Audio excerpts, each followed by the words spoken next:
Another major story this weekend of huge geopolitical and foreign policy importance is that longtime Israeli Prime Minister Benjamin Netanyahu of the Likud party is finally out as prime minister, replaced by the incoming prime minister, Naftali Bennett. In Israel, much of what takes place is coalition based. And so what we have seen here is that by a single vote margin, Naftali Bennett is in and Benjamin Netanyahu is out because of the coalition that Bennett was able to form. The New York Times reports the long and divisive reign of Benjamin Netanyahu, the dominant Israeli politician of the past generation, officially ended on Sunday, at least for the time being, as the country's parliament gave its vote of confidence to a precarious coalition government stitched together by widely disparate anti-Netanyahu forces. Israel's parliament, the Knesset, approved the new government by just a single vote, 60-59, with one abstention.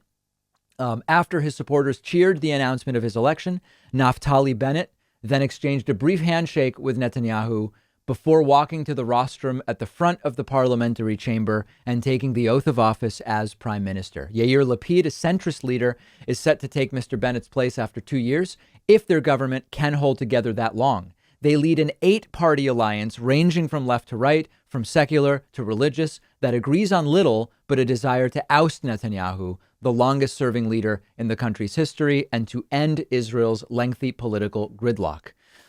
In a speech made before the confidence vote, Bennett hailed his unlikely coalition as an essential antidote to an intractable stalemate. We stopped the train before the abyss, Bennett said. The time has come for different leaders from all parts of the people to stop this madness. Now, you will remember that Netanyahu, as the article points out, and his right-wing allies from Likud and other far-right parties did everything they could. I mean, I guess maybe there was something else they could have done, something illegal. I don't know. They did almost everything they could. They applied pressure on other right-wing opposition lawmakers. They were trying to peel them away from possibly being on the Bennett side, but ultimately unable to do it. The question, of course, now is what happens next. It's important to understand that while Naftali Bennett is not a Likudnik, the party Likud of Benjamin Netanyahu, there is this political alliance, Yamina, which is an alliance of right-wing parties, including what was originally the New Right and some other parties, and we will see ultimately how it shakes out in practice now. It is still a right-wing coalition, and it is still, Naftali Bennett is still a right-winger. And it is a real question mark as to what progress, if any, will be able to be made in terms of the Israeli-Palestinian conflict. Now, on the other side, as I said before, it is a requirement, but it is necessary but not sufficient to remove Benjamin Netanyahu. If there is going to be any serious chance at peace talks that could be productive and permanent or semi-permanent, as we may call it. On the other side of that, Hamas, we know, simply cannot be, will not be. They refuse to be. There is no way that Hamas will be a party to any kind of serious peace talks. And Hamas seems potentially as ingrained as ever in Gaza.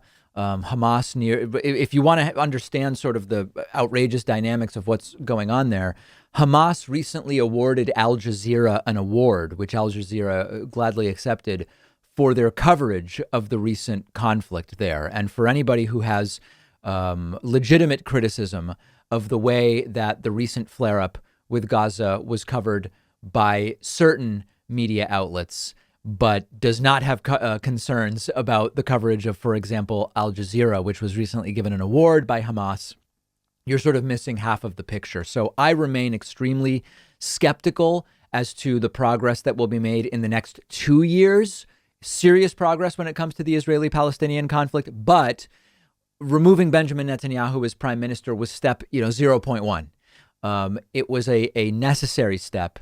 It is not sufficient, and we will now see what happens next. It would be amazing if there were able to be at least some initial hypothetical guidelines set out for some kind of serious path forward. But something that's important to understand is, one of the risks of casually following the internal politics of other countries is no matter who you follow, like whether you're following the New York Times and the Times of Israel, or whether you're following Al Jazeera for your understanding of the Israeli-Palestinian conflict, you sometimes miss the forest for the trees. And one of the things that is really important to understand is that within Israel, meaning to Israelis, the Israeli-Palestinian conflict does not actually rank particularly high in terms of the concerns that the Israeli people have for what they want a prime minister or the new prime minister to focus on. It's mostly internal issues. It's internal issues related to economics.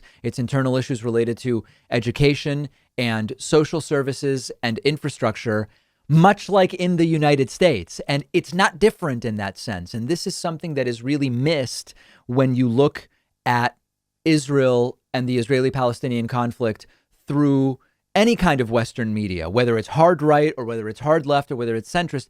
Our lens tends to be foreign policy of Israel and the Israeli-Palestinian conflict, much like in the United States, foreign policy. I mean, listen, in the middle of a completely harebrained war with Iraq in 2004, George W. Bush still was reelected.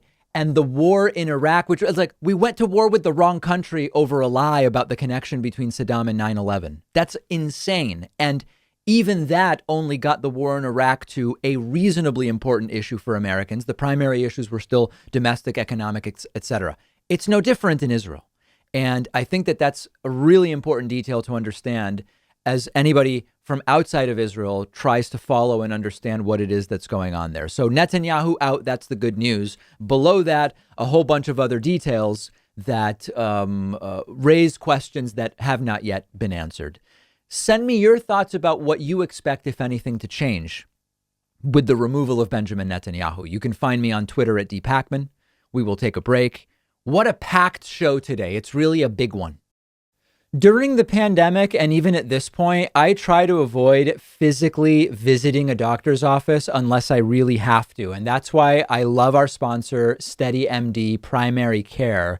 You take a quiz, you get matched with a licensed primary care physician who's a good fit for you. You have a 1-hour virtual appointment and you start a meaningful relationship with your new doctor.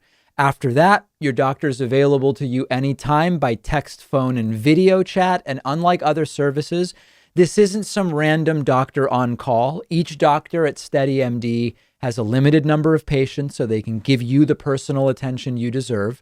They can help you with anything your primary care doctor normally would: healthy diet, managing conditions, weight loss, sleep, depression, anxiety. You don't need insurance. It's just $99 a month with absolutely no other fees or copays for visits. Take the free quiz and see which doctor is a perfect fit for you. Go to steadymd.com/Pakman. There's no risk, no long-term commitment. The link is right underneath this video.